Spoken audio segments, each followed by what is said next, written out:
did some HVAC work, Okay. some ventilation work. We did, I don't think we had to do an electric service upgrade, Okay.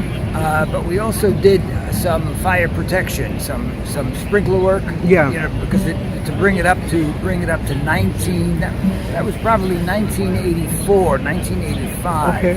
We brought it up to whatever codes prevailed then. Sure. But it was a fairly modest, it was just a renovation to get the thing back up and running so that they could start doing performances again. Yes. And then, generating some revenue. But they finally, I don't know when they did the major renovation that you referred to. Well, this is Orlando McAllister. I'm an assistant faculty member at the College New Rochelle, and I'm here with an alumni of the institution that I attended. I attended the City College of New York. And what's your name? Lou Lally. What was your profession? I was a professional engineer. It was PE number 45319. Registered in New York and about 13 other states. Is that right? To do consulting engineering, mostly on buildings. We were retained by owners or by architects. Worked on some major projects. Worked on the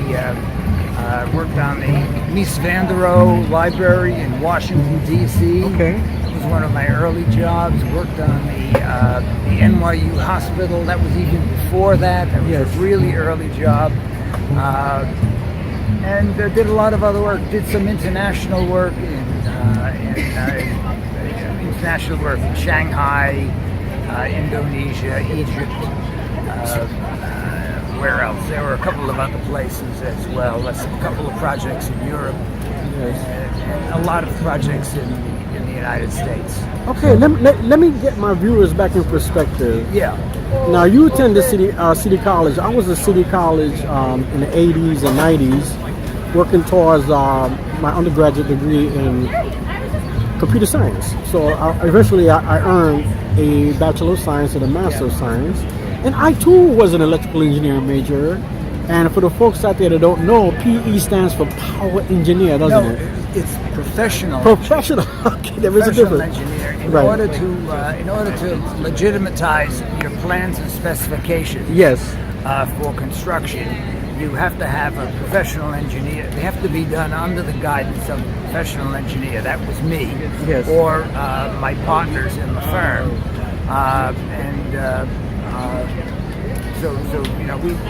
We were principals and proprietors of the firm, being professional engineers. And in order to do work in any state, including the territory of Guam, where we also did work, we had to pass examination or get a license by reciprocity. Yes. After we had adequate credentials to secure that professional license. Right. So that's pretty much the story. Now, folks out there that don't know anything about electricity, is it a challenging field? Why does one have to take so many levels of calculus, differential equations, electromagnetic field theory, physics 1 and 2 for architects and engineers? Why? Why all the rigor? When we all know Ohm's law. Well, essentially, a tradesman, an electrician, would know probably more about the details of installing an electrical system than I would know. Okay. And they might even know the basics, the fundamentals. Yes. They might even know they would certainly know Ohm's law. They would understand the basic concepts of the flow of electrons, amperes. Yes. That is, or coulombs, energy too, right? Well, but it's basically amps, volts, kW, kVA, kVAR, power factor. Right. And then the issue is, how do you predict a load?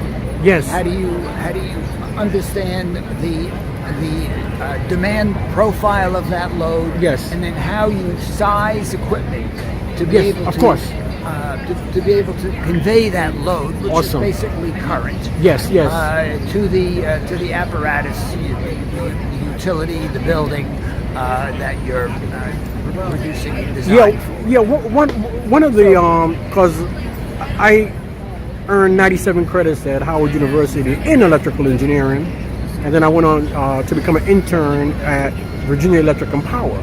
And then because I took 15 months off, I got homesick. I came back to New York, and that's when City College took 77 credits.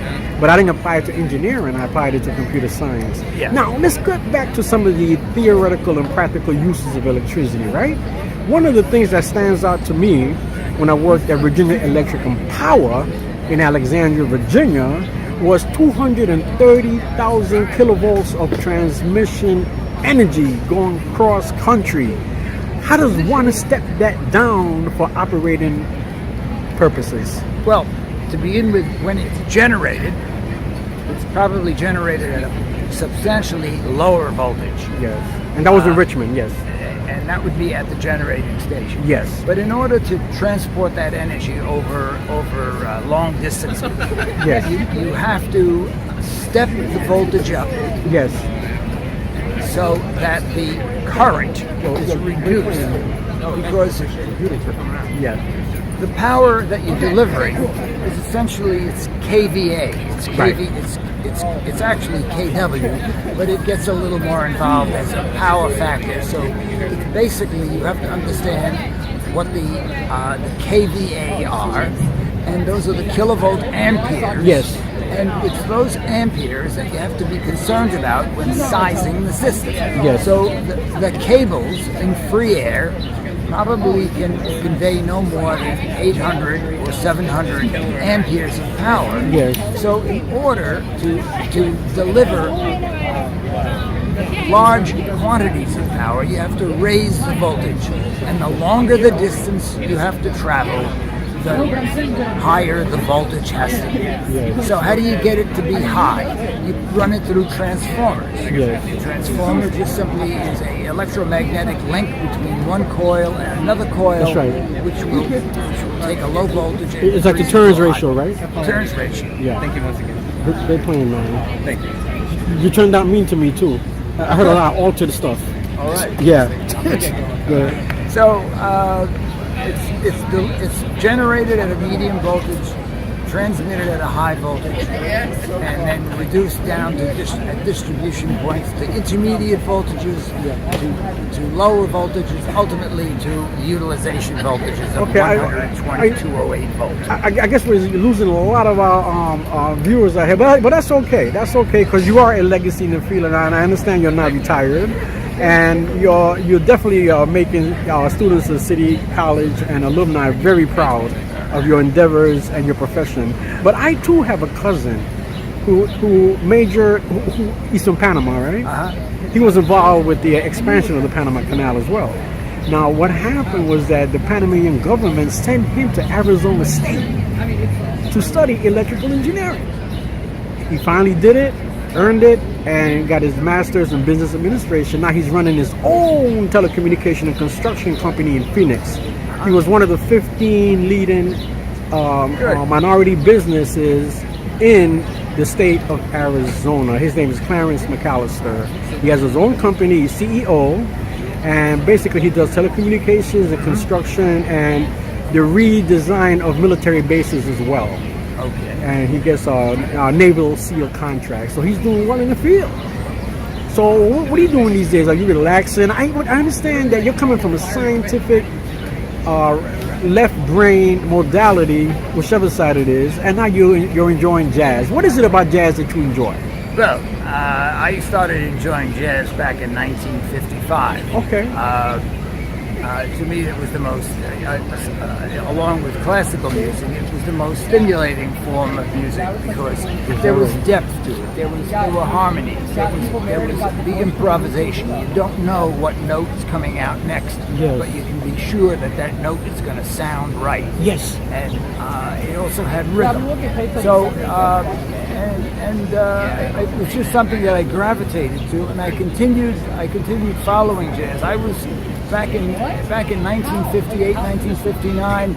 I heard Thelonious Monk for the first time at the 5 spot. Is that right? At 10 Cooper Square. Is that right? I heard Charlie Mingus on Spring Street at the half note.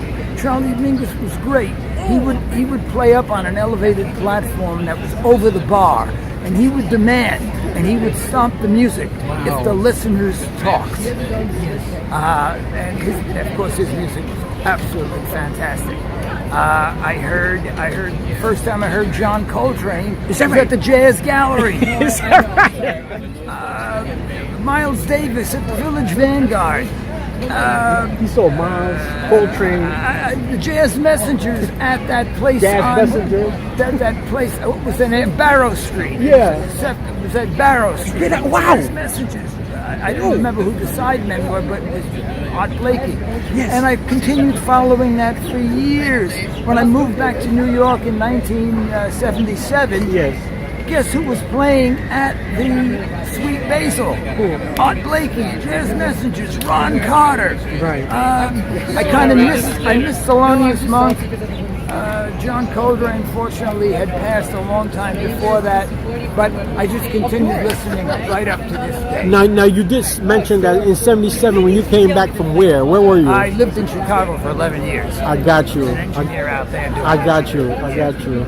So, when I retired in 2001, Is that right? I reinvented myself Is that right? as a stone sculptor. Okay. So right now I do stone sculpture. Is that right? I've forgotten all the engineering, but I do stone sculpture. Oh my so God. that's my 82 years. What's your name? Lou Lally. Lou Lotti, is a pleasure. Fellow alumni. I see you got City College colors on today. Do I? Oh You yeah, do. that's Yeah, right. yeah. I don't know if it's total. Well, I'm close too. Yeah, All right. that's right. Yeah, that's right. So it was meant to be. Okay, great. Thank you. Thank you. Good. Bye. Bye bye. Mean to me, why must you be mean to me? Gee, honey, it seems to me you love to see me crying. I don't know why I stay home each night when you say you'll phone. You don't, so I'm left alone, singing the blues and sighing. You treat me coldly each day of the year. You always scold me whenever somebody is near. Dear, it must be great fun to be mean to me. You shouldn't, 'cause can't you see what you mean to me?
Mean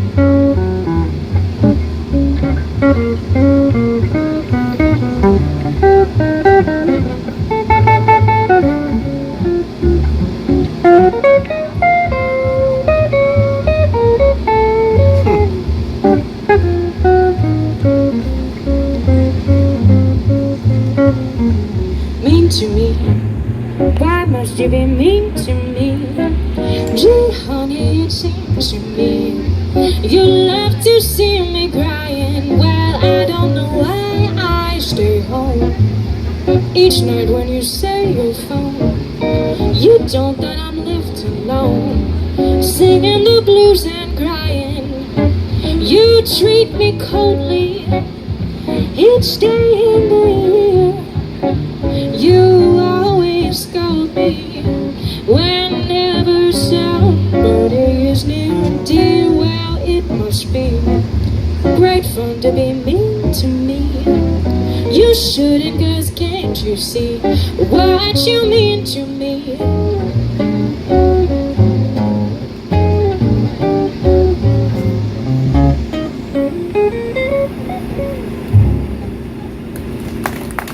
Beautiful. Thank you.